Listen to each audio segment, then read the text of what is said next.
ജന്മങ്ങളായി ഭാഗം 42. അവൻ ഒന്നും മിണ്ടിയില്ല. അവൻ അവളെയും കൊണ്ട് അമ്പലത്തിന് പുറത്തേക്കാണ് നടന്നത്. അമ്പലത്തിൻ്റെ മതിലിന് പുറത്ത് നടന്നു. അവിടെയുള്ള വലിയൊരു ആൽമരത്തിൻ്റെ പുറകുവശത്തേക്ക് അവളെ കൊണ്ടുപോയി. ഭദ്ര, ഞാൻ പൂജയ്ക്കിരിക്കാൻ പോവുകയാണ്. അതിനു മുമ്പ് എനിക്ക് വേണം. എന്ത്? അവൾ ഒരു ഞെട്ടലോടെ ചോദിച്ചു. എനിക്ക് വേണ്ടത് ഞാൻ എടുത്തോളാം എന്ന് പറഞ്ഞ് അവൻ അവളുടെ അടുത്തേക്ക് ചേർന്ന് വന്നതും അവൾ പുറകിലേക്ക് നടന്നു.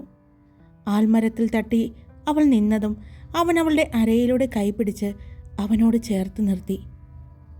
സൂര്യ, അവൻ വളരെ ആർദ്രമായി അവളെ വിളിച്ചു. നീ എൻ്റെയല്ലേ? അതെ. എൻ്റെ മാത്രമല്ലേ? അവളുടെ കണ്ണുകളിലേക്ക് നോക്കി തന്നെയാണ് അവൻ ചോദിക്കുന്നത്. അവളും അവൻ്റെ കണ്ണുകളിലേക്ക് നോക്കി തന്നെ അതിനുള്ള മറുപടിയും ഓരോ മൂളലുകളിൽ ഒതുക്കിക്കൊണ്ടിരുന്നു. അവൾക്ക് ശബ്ദം പുറത്തേക്ക് വരുന്നുണ്ടായിരുന്നില്ല. അത്രയും അവൾക്ക് പരവേശം തോന്നുന്നുണ്ടായിരുന്നു. കാരണം സിദ്ധുവിൻ്റെ നോട്ടം അവളെ വല്ലാതെ തളർത്തുന്നത് പോലെ അവൾക്ക് തോന്നി. എന്നെ വിട്ടു പോകുമോ? അവൻ ചോദിച്ചു. അവൾ ഇല്ല എന്ന് മറുപടി പറഞ്ഞു. എന്ത് പ്രതിസന്ധി ഉണ്ടായാലും, എന്ത് പ്രശ്നങ്ങൾ നമുക്ക് മുന്നിൽ വന്നു നിന്നാലും, ആരെല്ലാം എതിർത്ത് നിന്നാലും നീ സിദ്ധാർത്ഥ് എന്ന എന്നിൽ വന്നു ചേരുമെന്ന് എനിക്ക് ഉറപ്പ് തരാമോ? അവൻ ചോദിച്ചു. ഉറപ്പ്. ഈ സൂര്യഭദ്ര മറ്റൊരാൾക്കും സ്വന്തമാകില്ല. ഈ സിദ്ധാർത്ഥ മേനോനല്ലാതെ സൂര്യഭദ്ര പൂർണ്ണമാകില്ല. അവൾ പറഞ്ഞതും അവൻ അവളെ വീണ്ടും അവനിലേക്ക് ചേർത്ത് നിർത്തി. അവൻ്റെ കൈകൾ ധാവണിക്ക് ഇടയിലൂടെ അവളുടെ ഇടുപ്പിലേക്ക് നീങ്ങി. ഭദ്ര കണ്ണുകൾ മുറുക്കി അടച്ചു. അവളൊന്ന് ഉയർന്നു. അവളുടെ ശരീരത്ത് എന്തൊക്കെയോ മാറ്റങ്ങൾ വരുന്നത് പോലെ അവൾക്ക് തോന്നി.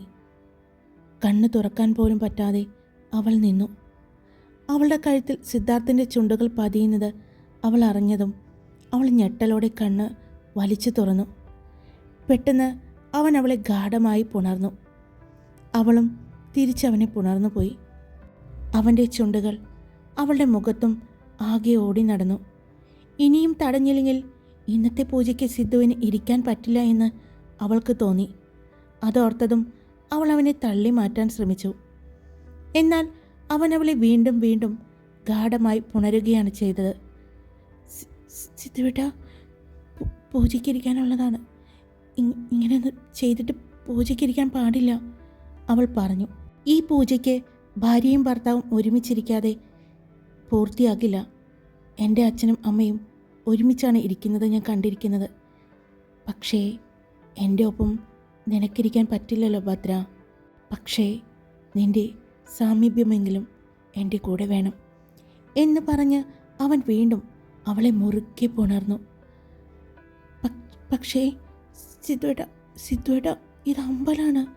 അതും നാഗത്താന്മാരോട് കളിക്കാൻ പാടില്ല, അവൾ പറഞ്ഞു. ഇല്ല, ഞാൻ അവരോട് തെറ്റ് ചെയ്യില്ല. പക്ഷേ എനിക്കിപ്പോൾ നിൻ്റെ സാമീപ്യം അത്യാവശ്യമാണ് ഭദ്ര.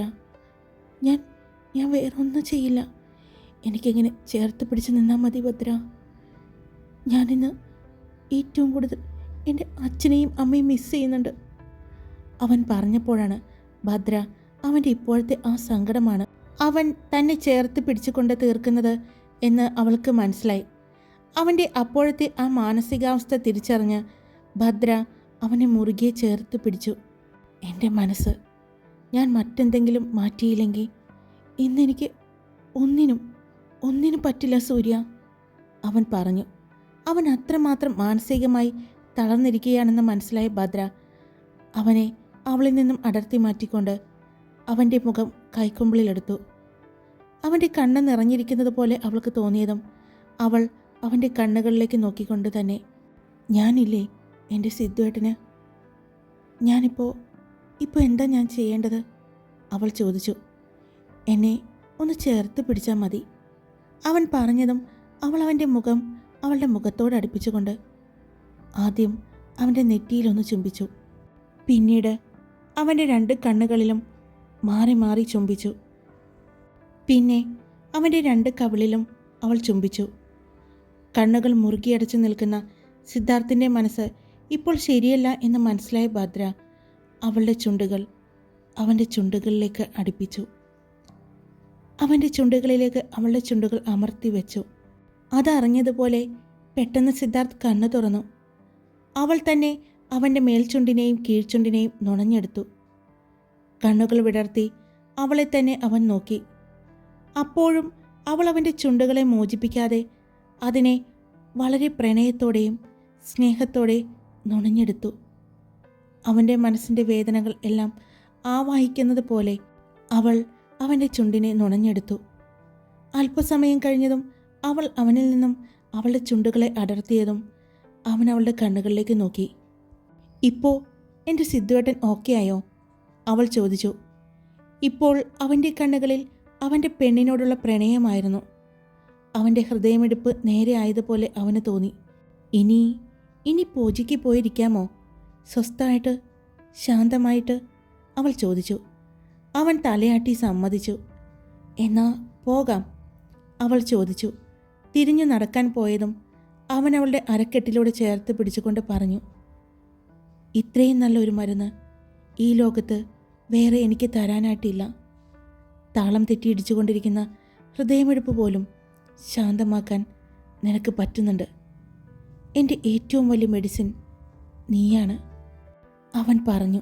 എപ്പോൾ എനിക്ക് ആവശ്യമുണ്ടെന്ന് തോന്നിയാലും ഇതുപോലെ വന്ന് എനിക്ക് തരണം, എൻ്റെ അനുവാദത്തിന് പോലും കാത്തു നിൽക്കാതെ, അവൻ പറഞ്ഞുകൊണ്ട് അവളുടെ നെറ്റിയിൽ ചുംബിച്ചു. പിന്നെ 2 പേരും അവിടെ നിന്നും നടന്നു. അവളെ സുരക്ഷിതമായി ശ്രദ്ധയോടെ അവൻ ആക്കിക്കൊടുത്തതിന് ശേഷമാണ് കളമെഴുത്തും പാട്ടും നടക്കുന്ന സ്ഥലത്തേക്ക് അവൻ പോയത്. അപ്പോൾ അവൻ്റെ ചുണ്ടിൽ ഒരു പുഞ്ചിരി ഉണ്ടായിരുന്നു. അവൻ്റെ പ്രണയത്തിനായുള്ള, മനസ്സ് ശാന്തമായതിനുള്ള ഒരു പുഞ്ചിരി. സിദ്ധു പൂജ നടക്കുന്ന സ്ഥലത്തേക്ക് നടന്നു. അവനെ കണ്ടതും മുത്തശ്ശി അവൻ്റെ അടുത്തേക്ക് വന്നു. മോനെ, നീ ഇത് എവിടെയായിരുന്നു? എത്ര നേരമായി ഞങ്ങൾ നിന്നെ അന്വേഷിക്കുന്നു. അവിടെ തിരുമേനി നിന്നെ ചോദിക്കുന്നുണ്ട്. നീ വേണം മോനെ അവിടെ പൂജ നടക്കുമ്പോൾ, മുത്തശ്ശി പറഞ്ഞു. അവൻ്റെ കൈയും പിടിച്ചുകൊണ്ട് അങ്ങോട്ട് നടന്നു. മുത്തശ്ശിയുടെ അടുത്ത് തന്നെ സിദ്ധാർത്ഥിനെ നിർത്തി. ആളുകളെല്ലാം കൂടിയിരിക്കുകയാണ് അത് കാണാൻ. വർഷത്തിൽ ഒരിക്കൽ മാത്രം നടക്കുന്ന ഒരു കാര്യമായതുകൊണ്ട് തന്നെ ഒരുപാട് ആളുകൾ വന്നിട്ടുണ്ടായിരുന്നു. ഭദ്രകാളി, അയ്യപ്പൻ, വേട്ടയ്ക്കൊരു മകൻ, സർപ്പം തുടങ്ങിയ ദേവന്മാർക്കായി നടത്തുന്ന വഴിപാടാണ് കളംപാട്ട് അഥവാ കളമെഴുത്തുപാട്ട്. കളമെഴുത്തും പാട്ടും പഞ്ചവർണ്ണ പൊടികൾ കൊണ്ട് മൂർത്തിയുടെ കളം വരച്ചതിന് ശേഷം മൂർത്തിയെ സ്തുതിച്ച് നന്ദുണി മീട്ടി ദേവസ്തുതി പാടുകയും ദേവതാവേഷത്തോടെ വെളിച്ചപ്പാട് അനുഗ്രഹം നൽകുകയും പിന്നീട് കളം മായ്ക്കുകയും ചെയ്യുന്നു. ദോഷനിവാരണം, കാര്യവിജയം, ഐശ്വര്യവർദ്ധനവ് എന്നിവയ്ക്ക് ഉത്തമമാണെന്ന വിശ്വാസത്തിൽ വീടുകൾ, കാവുകൾ, ക്ഷേത്രങ്ങൾ തുടങ്ങിയിടങ്ങളിൽ ഈ ചടങ്ങ് നടത്തപ്പെടുന്നു. അങ്ങനെ കളമെഴുത്തും പാട്ടും നടന്നുകൊണ്ടിരിക്കുമ്പോൾ സിദ്ധാർത്ഥ് ഇടയ്ക്ക് കണ്ണുകളാൽ ഭദ്രയെ നോക്കുന്നുണ്ടായിരുന്നു. അവളെ കാണാതാകുമ്പോൾ അവൻ വീണ്ടും പൂജയിലേക്ക് ശ്രദ്ധിക്കും. അങ്ങനെ നിൽക്കുമ്പോഴാണ് അവൻ്റെ സൈഡിലായി നിൽക്കുന്ന ഭദ്രയെ അവൻ കാണുന്നത്. അവൾ ചെറിയൊരു പുഞ്ചിരിയോടെ അവനെ നോക്കുന്നുണ്ട്. അവളുടെ അടുത്തായി തന്നെ ജിഷയും സഞ്ജയും സുദീപും ചിറ്റയും എല്ലാം നിൽക്കുന്നുണ്ട്. അതുകൊണ്ട് തന്നെ പെണ്ണിനെ നോക്കാൻ ഒരു ചെറിയ പേടിയുണ്ട്. സിദ്ധാർത്ഥ് ഒരു പുഞ്ചിരിയോടെ അവളെ നോക്കി. എന്നാൽ അവൻ്റെ അടുത്തു നിന്ന് ഗായത്രി അവൻ ഭദ്രയെ നോക്കുന്നതും അവൾ അവനെ നോക്കുന്നതും എല്ലാം കാണുന്നുണ്ടായിരുന്നു. അവൾ മുഷ്ടി ചുരുട്ടിപ്പിടിച്ച് അവളുടെ ദേഷ്യം തീർത്തുകൊണ്ടിരുന്നു. സിദ്ധാർത്ഥിൻ്റെ തൊട്ടടുത്തായാണ് അവൾ നിന്നത്. പെട്ടെന്നാണ് സിദ്ധാർത്ഥിൻ്റെ കവിളിലെ കുങ്കുമത്തിൻ്റെ പാട് കാണുന്നത്. അവൾ അവനെ വീണ്ടും സൂക്ഷിച്ചു നോക്കി. അത് കുങ്കുമത്തിൻ്റെ പാട് തന്നെയാണ്. പക്ഷേ അമ്പലത്തിലായതുകൊണ്ട് യാദൃച്ഛികമായി സംഭവിച്ചതാകാം എന്ന് അവൾ വിചാരിച്ചു. അവൾ വീണ്ടും ദേഷ്യത്തോടെ ഭദ്രയെ നോക്കി. എന്നാൽ ഭദ്ര പിന്നീട് അങ്ങോട്ട് നോക്കിയതേയില്ല. അവൾ പ്രാർത്ഥനയിൽ മുഴുകി നിൽക്കുകയായിരുന്നു. ആ അന്തരീക്ഷം മുഴുവനും പ്രാർത്ഥനയാൽ നിറഞ്ഞിരുന്നു. നീണ്ട നേരത്തിന് ശേഷം പൂജ അവസാനിച്ചു. തിരുമേനിമാർ എല്ലാവരും പൂജ കഴിഞ്ഞ് എഴുന്നേറ്റു. പ്രസാദം മേടിക്കാനായി മുത്തശ്ശി സിദ്ധാർത്ഥിനോട് പറഞ്ഞു. തിരുമേനിമാർക്ക് ദക്ഷിണ കൊടുത്തുകൊണ്ട് സിദ്ധാർത്ഥ് പ്രസാദം വാങ്ങാനായി പോയി. പെട്ടെന്ന് സിദ്ധാർത്ഥ് ആ സമയം ഭദ്ര കൂടെ വേണം എന്ന് തോന്നി. തിരുമേനിമാർ ആരതി അവൻ്റെയും അവിടെ നിന്ന ആളുകളുടെയും നേരെ നീട്ടി. എല്ലാവരും ആരതി തൊട്ടു തൊഴുതു. സിദ്ധാർത്ഥ് ഭദ്രയെ നോക്കി അടുത്തേക്ക് വരാൻ പറഞ്ഞു. അവൾ അങ്ങനെ തന്നെ നിന്നതും അവൻ്റെ നോട്ടം സഞ്ജയിലേക്ക് പോയി. സഞ്ജയ് അവനെ കണ്ടതും കാര്യം മനസ്സിലായതുപോലെ അവൻ ഭദ്രയെയും ജിഷയെയും കൊണ്ട് സിദ്ധാർത്ഥിൻ്റെ അടുത്തേക്ക് നടന്നു. മുത്തശ്ശി അല്പം കയറി നിന്ന് തിരുമേനിയോട് സംസാരിച്ച് നിൽക്കുമ്പോൾ ഭദ്രയെ സഞ്ജയ് സിദ്ധുവിൻ്റെ അടുത്തേക്ക് നിർത്തി. മുത്തശ്ശിക്ക് നേരെ പ്രസാദത്തട്ട് നീട്ടിയതും മുത്തശ്ശി അത് സിദ്ധാർത്ഥിൻ്റെ കയ്യിലേക്ക് കൊടുക്കുവാൻ പറഞ്ഞു. സിദ്ധാർത്ഥ് അത് വാങ്ങാൻ പോകുന്നതിന് മുമ്പ് ഭദ്രയെ ഒന്ന് നോക്കി. അവൻ്റെ നോട്ടത്തിൻ്റെ അർത്ഥം മനസ്സിലായതും ഭദ്ര ആരും കാണാതെ അവനോട് കുറച്ചുകൂടി ചേർന്ന് നിന്ന് അവൻ്റെ കൈകളിൽ പതിയെ ഒന്ന് തൊട്ടു. അവൻ്റെ ആ കയ്യിൽ തൊട്ടു നിൽക്കുമ്പോൾ തന്നെ അവൻ തിരുമേനിയുടെ കയ്യിൽ നിന്നും ആ പ്രസാദത്തട്ട് വാങ്ങി. ചെറിയൊരു പുഞ്ചിരിയോടെ തന്നെ. അവൻ്റെ കയ്യിൽ തൊട്ടുകൊണ്ട് തന്നെ ഭദ്ര അവളുടെ സാമീപ്യം അവനെ അറിയിച്ചിരുന്നു. അപ്പോൾ പ്രസാദം വാങ്ങിയതും അവൻ പതിയെ തിരിഞ്ഞ് ഭദ്രയെ നോക്കി. മോനെ സിദ്ധു, ദക്ഷിണ കൊടുത്ത് അനുഗ്രഹം വാങ്ങ്, മുത്തശ്ശി പറഞ്ഞു. അവൻ്റെ കയ്യിലേക്ക് ദക്ഷിണ കൊടുത്തു. തിരുമേനിയുടെ കയ്യിലേക്ക് ദക്ഷിണ കൊടുത്ത സിദ്ധാർത്ഥ് അനുഗ്രഹം വാങ്ങി. അപ്പോഴേക്കും ഭദ്രയെയും ജിഷയെയും ചിറ്റ ആർക്കോ പരിചയപ്പെടുത്തി കൊടുക്കാൻ വേണ്ടി വിളിച്ചുകൊണ്ട് പോയി. സഞ്ജയ് അവൻ്റെ കൂട്ടുകാരോട് സംസാരിച്ചു കൊണ്ട് നിൽക്കുമ്പോൾ അവൻ്റെ അടുത്തേക്ക് സിദ്ധാർത്ഥ് ചെന്നു. അവൻ്റെ അടുത്തേക്ക് വരുന്ന സിദ്ധാർത്ഥിനെ കണ്ടതും വളരെ ബഹുമാനത്തോടെ കൂടി നോക്കി നിന്നു. സഞ്ജു, അവരെവിടെ? സിദ്ധാർത്ഥ് ചോദിച്ചു. ചുറ്റും നോക്കിക്കൊണ്ടാണ് ചോദ്യം. ഇപ്പോൾ അമ്മ വന്ന് വിളിച്ചുകൊണ്ട് പോയതാ, ആരെയൊക്കെ പരിചയപ്പെടുത്തി കൊടുക്കാൻ വേണ്ടി, സഞ്ജയ് പറഞ്ഞു. ഞാൻ നിന്നോട് ഒരു കാര്യം ചോദിക്കാനിരിക്കുകയായിരുന്നു, നീ ഇങ്ങോട്ട് വന്നേ. സഞ്ജയ് സിദ്ധാർത്ഥിനെ മാറ്റി വിളിച്ചുകൊണ്ട് പോകുന്നത് കൂട്ടുകാരെല്ലാം ഒരു അമ്പരപ്പോടെയാണ് നോക്കി നിന്നത്. കാരണം സിദ്ധാർത്ഥ് മേനോൻ എല്ലാവർക്കും പേര് കേട്ടിട്ടുള്ള ഒരു പരിചയം മാത്രമായിരുന്നു. ആരുടെയും അടുത്ത് സംസാരിച്ചിട്ടില്ല. എല്ലാവർക്കും സിദ്ധാർത്ഥിനോട് ഒരു ചെറിയ പേടിയോ അല്ലെങ്കിൽ ബഹുമാനമോ ആയിരുന്നു. ആദ്യമായിട്ടാണ് സിദ്ധാർത്ഥ് ഒരാളോട് ഇത്രയും അടുത്ത് പെരുമാറുന്നത് എന്ന് സിദ്ധാർത്ഥിൻ്റെ വീട്ടുകാർക്കും തോന്നി. സിദ്ധു, ഇന്ന് രാവിലെ ഭദ്രയെ ശല്യപ്പെടുത്ത ആളില്ലേ, അവൻ എവിടെ? അവനെ ഞാൻ ഇവിടെ വന്നപ്പോൾ മുതൽ നോക്കുക. അവൻ നിൻ്റെ ബന്ധുവാണെന്ന് എനിക്കറിയാം. ഈ വീട്ടിലാണ് അവൻ താമസിക്കുന്നതും എന്ന് എനിക്കറിയാം. എന്താ അവൻ്റെ പേര്? സഞ്ജയ് ആലോചിച്ചെടുക്കാൻ നോക്കുന്നത് കണ്ടതും വിനീഷ്. അവൻ എവിടെയാണെന്നല്ലേ നിൻ്റെ ചോദ്യം? അവൻ ഇന്ന് രാത്രി എത്തും. അവനെ ഞാൻ ഒരു സ്ഥലം വരെ പറഞ്ഞു വിട്ടിരിക്കുകയാണ്, സിദ്ധാർത്ഥ് പറഞ്ഞു. അപ്പോൾ സിദ്ധാർത്ഥിൻ്റെ മുഖത്തേക്ക് നോക്കിയ സഞ്ജുവിന് എന്തോ ഒരു സംശയം തോന്നി. സത്യം പറ, നീ എന്താ ചെയ്തേ? അവൻ ചോദിച്ചു. അതിന് സിദ്ധാർത്ഥ് ഒന്ന് പുഞ്ചിരിച്ചു. സിദ്ധു, നിൻ്റെ ഈ ചിരി കാണുമ്പോൾ എനിക്കെന്തോ സംശയം തോന്നുന്നു. നീ സത്യം പറ, എന്താ ചെയ്തേ? അവൻ ചോദിച്ചു. ഒന്നും ചെയ്തിട്ടില്ല. അവനെ അത്യാവശ്യമായിട്ട് ഞാനൊന്ന് മാറ്റിയിരിക്കുകയാണ്. കുറച്ച് സമയം കഴിയുമ്പോൾ വരും. കറക്റ്റായിട്ട് പറഞ്ഞാൽ എൻ്റെ സൂര്യ അവളുടെ വീട്ടിൽ ചെന്ന് കയറിയതിന് ശേഷം അവൻ ഈ വീട്ടിലെത്തും, സിദ്ധാർത്ഥ് പറഞ്ഞു. അത് കേട്ടതും സഞ്ജു അവനെ അത്ഭുതത്തോടെ നോക്കി. എൻ്റെ ദൈവമേ, അവൻ ചെറുതായിട്ടൊന്ന് സംസാരിച്ചതേ ഉള്ളൂ, അതിന് നീ അവനെ കിഡ്നാപ്പ് ചെയ്തോ? സഞ്ജു ചോദിച്ചു. കിഡ്നാപ്പൊന്നുമില്ല, അവനെ ഇവിടെ നിന്ന് മാറ്റി, അത്രയും ഞാൻ ചെയ്തിട്ടുള്ളൂ, സിദ്ധു പറഞ്ഞു. പെട്ടെന്ന് എന്തോ ഓർത്തതുപോലെ സഞ്ജയ് വീണ്ടും സിദ്ധുവിൻ്റെ കയ്യിൽ പിടിച്ചു. ഇന്നലെ ബദ്രി കോളേജിൽ വെച്ച് ഒരു പയ്യൻ ഇഷ്ടമാണെന്ന് പറഞ്ഞില്ലേ, അവനിപ്പോൾ ജീവനോടെയുണ്ടോ? സഞ്ജയ് ചോദിച്ചു. അത് കേട്ടതും സിദ്ധാർത്ഥ് വീണ്ടും ഒന്ന് പുഞ്ചിരിച്ചു. ദേ, അവൻ വീണ്ടും ചിരിക്കുന്നു. നിൻ്റെ ഈ ചിരിയില്ലേ, അത് ഏറ്റവും വലിയ അപകടമാണ്. നീ പറ, ആ പയ്യൻ ഇപ്പോഴും ജീവനോടെയുണ്ടോ? സഞ്ജു വീണ്ടും ചോദിച്ചു. ഉണ്ട്, പക്ഷേ ഈ ഷോയിൽ ഇനി അവന് പങ്കെടുക്കാൻ പറ്റില്ല. ഇന്നെന്തോ ചെറിയൊരു ആക്സിഡൻ്റ് ഉണ്ടായി എന്ന് പറയുന്നത് കേട്ടു, സിദ്ധാർത്ഥ് പറഞ്ഞു. അതിൻ്റെ പിന്നിലും നീയല്ലേ? ആണോ? നിനക്ക് അങ്ങനെ തോന്നുന്നുണ്ടോ സഞ്ജു? സിദ്ധു ചോദിച്ചു. കുറച്ചേ ആയിട്ടുള്ളൂ ഞാനും നീയും തമ്മിൽ പരിചയപ്പെട്ടിട്ട്. പക്ഷേ എൻ്റെ ഭദ്രയുടെ പോലെ അത്ര തന്നെ അല്ലെങ്കിലും എനിക്കും നിന്നെ കുറച്ചൊക്കെ മനസ്സിലാകുന്നുണ്ട്. നീ ഒരു സൈക്കോ ആണെന്ന് എനിക്കൊരു സംശയമുണ്ട്, സഞ്ജു പറഞ്ഞു. അത് കേട്ടതും സിദ്ധാർത്ഥ് അവൻ്റെ മുതുകിനിട്ട് ഒരു ഇടി കൊടുത്തു. ആ, ഞാൻ പറഞ്ഞില്ലേ നീ ഒരു സൈക്കോ ആണെന്ന്. നീ സൈക്കോ തന്നെയാണ്. അതേടാ, ഞാനൊരു സൈക്കോ ആണ്. പക്ഷേ അത് മറ്റുള്ളവരുടെ കാര്യത്തിലല്ല. നിൻ്റെ ആ പെങ്ങളില്ലേ, ആ പെങ്ങളുടെ കാര്യത്തിൽ ഞാൻ ഭ്രാന്തനാകും. എൻ്റെ ജീവിതത്തിൽ ഏറ്റവും വലിയ ഭ്രാന്താണ് നിൻ്റെ പെങ്ങൾ സൂര്യഭദ്ര. അവളെ ആരെങ്കിലും ഒന്ന് വേദനിപ്പിച്ചാൽ, നോട്ടം കണ്ടു പോലും ശല്യം ചെയ്താൽ സിദ്ധാർത്ഥ് വെറുതെ ഇരിക്കുമെന്ന് നിനക്ക് തോന്നുന്നുണ്ടോ? ഇല്ല, വെറുതെ ഇരിക്കില്ല. എന്നാലും ആ പയ്യന് നീ എന്താ ചെയ്തത്? ആക്സിഡൻ്റ് എന്നൊക്കെ പറഞ്ഞ ഒന്നുമില്ലടാ, ചെറുതായിട്ട് അവൻ പോയ ബൈക്കൊന്നും മറിഞ്ഞു. അവൻ്റെ കാലിന് ചെറിയൊരു പരിക്ക്. പക്ഷേ ഡോക്ടർമാർ കുറച്ച് ദിവസത്തേക്ക് റെസ്റ്റ് എടുക്കാൻ പറഞ്ഞു. നടക്കാനൊന്നും പറ്റില്ല. അതുകൊണ്ട് ഷോയ്ക്ക് പങ്കെടുക്കുന്നില്ല എന്ന് അവൻ്റെ പാരൻസ് കോളേജിൽ റിപ്പോർട്ട് ചെയ്തിട്ടുണ്ട്. സിദ്ധാർത്ഥ് ചിരിച്ചുകൊണ്ടാണ് പറഞ്ഞത്. എൻ്റെ ദൈവമേ, എത്രയും പെട്ടെന്ന് ഈ പ്രോഗ്രാം കഴിഞ്ഞ് നീ ഇവിടെ നിന്ന് പോയാൽ മതി. നീയും അവളിവിടെ നിൽക്കുമ്പോൾ എൻ്റെ നെഞ്ചിൽ തീയാണ്. ഇനി ഞാൻ എന്തൊക്കെ കാണണം എൻ്റെ ദൈവമേ, സഞ്ജയ് പറഞ്ഞു. സഞ്ജു, ഞാൻ നിന്നെ കാണാനിരിക്കുകയായിരുന്നു. നീ ഇപ്പോൾ ഒരു പ്രൈവറ്റ് സ്ഥാപനത്തിലല്ലേ ജോലി ചെയ്യുന്നത്? സിദ്ധാർത്ഥ് ചോദിച്ചു.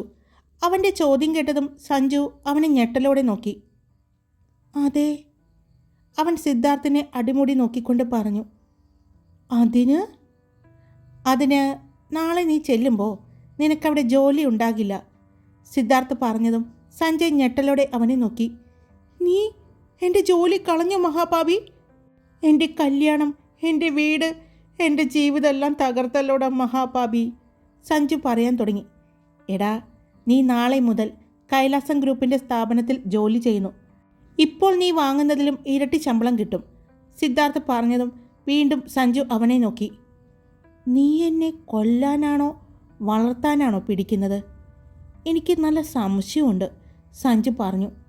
നീ ഇപ്പോൾ പറഞ്ഞ ആഗ്രഹങ്ങളില്ലേ, വിവാഹം, വീട്, ഇതെല്ലാം നിനക്ക് കിട്ടണമെങ്കിൽ ഇപ്പോൾ നീ ജോലി ചെയ്യുന്നിടത്ത് പറ്റില്ല. പക്ഷേ ഇപ്പോൾ ഞാൻ പറഞ്ഞ ജോലി സ്വീകരിച്ചാൽ നിനക്ക് ഇതെല്ലാം പറ്റും. കാരണം ഞാനിവിടുത്തെ പരിപാടി കഴിഞ്ഞ് ഞാനും ഭദ്രയും കൂടി UK പോകും. ഒരു 4 മാസം, ചിലപ്പോൾ അതിലും കൂടും അവിടെയായിരിക്കും. ശരിക്കും പറഞ്ഞാൽ എനിക്ക് അത്യാവശ്യമായിട്ട് പോകേണ്ട ഒരു കാര്യമാണ്. അവളെ ഇവിടെ നിർത്തിയിട്ട് പോകാൻ പറ്റില്ല. അതുകൊണ്ട് കൂടെ കൂട്ടുന്നതിന് വേണ്ടിയാണ് ഇങ്ങനെയൊരു പ്രോഗ്രാം പോലും ഞാൻ അറേഞ്ച് ചെയ്തത്. വേണമെങ്കിൽ എനിക്ക് ആരോടും ചോദിക്കാതെ അവളെ കൊണ്ടുപോകാൻ പറ്റും. പക്ഷേ അവളുടെ വീട്ടുകാർക്കൊക്കെ അത് വിഷമമാകും. ഇങ്ങനെയാകുമ്പോൾ അവർ തന്നെ അവളെ സന്തോഷപൂർവ്വം എയർപോർട്ടിലേക്ക് കൊണ്ടുവന്നാക്കും. സുരക്ഷിതമായി എൻ്റെ കയ്യിലായിരിക്കും അവൾ എത്തുന്നത്.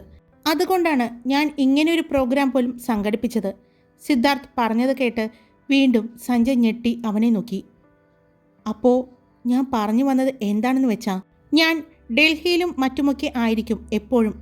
ഇവിടെ വളരെ കുറച്ച് മാത്രമേ ഞാൻ വരാറുള്ളൂ. അപ്പോൾ ഇവിടുത്തെ കാര്യങ്ങളൊക്കെ നോക്കാൻ അനിരുദ്ധിന് പറ്റില്ല. കാരണം അറിയാലോ, അവൻ ഡോക്ടറാണ്. അവൻ കൂടുതലും അവൻ്റെ ജോലിക്കാര്യങ്ങളിലായിരിക്കും.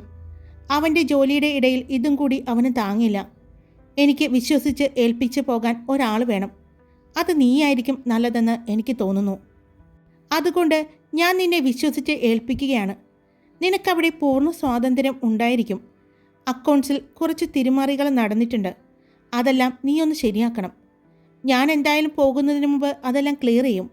ഇനി അങ്ങോട്ട് അങ്ങനെയൊന്നും ഉണ്ടാകാതെ നോക്കിയാൽ മതി. വേറെ ഒന്നും നീ എനിക്ക് വേണ്ടി ചെയ്യണ്ട. എന്താ, പറ്റില്ലേ? സിദ്ധാർത്ഥ് ചോദിച്ചു. പറ്റില്ല എന്ന് പറഞ്ഞാൽ ചിലപ്പോൾ നാളെ ഞാനും കാലൊടിഞ്ഞ് കിടക്കണ്ടേ? അതുകൊണ്ട് ഞാൻ ചെയ്തോളാം, സഞ്ജു പറഞ്ഞു. അപ്പോഴേക്കും അവരുടെ അടുത്തേക്ക് ചാച്ചൻ വന്നു. സഞ്ജു, പോയാലോ? മഴ പെയ്യാൻ പോകുന്നുണ്ട്, വേഗം പോകാം എന്ന് പറഞ്ഞ് അദ്ദേഹം അവരെ വിളിച്ചു. അച്ഛാ, അച്ഛന് ആളെ മനസ്സിലായോ? ഇത് സിദ്ധാർത്ഥ് മേനോൻ, കൈലാസം ഗ്രൂപ്പിൻ്റെ. ആ, അറിയാം, കേട്ടിട്ടുണ്ട്, പക്ഷേ കണ്ടിട്ടില്ല. ഇവിടെ ഇല്ല അല്ലേ? ചാച്ചൻ ചോദിച്ചു. ഇല്ല, ഞാൻ ഇടയ്ക്കേ ഇങ്ങോട്ട് വരാറുള്ളൂ, സിദ്ധാർത്ഥ് പറഞ്ഞു. വിശദമായിട്ട് പരിചയപ്പെടണമെന്നുണ്ട്, പക്ഷേ മഴ പെയ്യാൻ പോകുന്നു, കുട്ടികളുള്ളതാണേ. അതുകൊണ്ട് പിന്നൊരു ദിവസം വീട്ടിലേക്ക് സമയം കിട്ടുമ്പോൾ വാ, ചാച്ചൻ പറഞ്ഞു. പൂർത്തിയായി. ഇങ്ങനെയൊരു ക്ഷണം അവന് കിട്ടാത്തതിൻ്റെ കുറവേ ഉണ്ടായിരുന്നുള്ളൂ.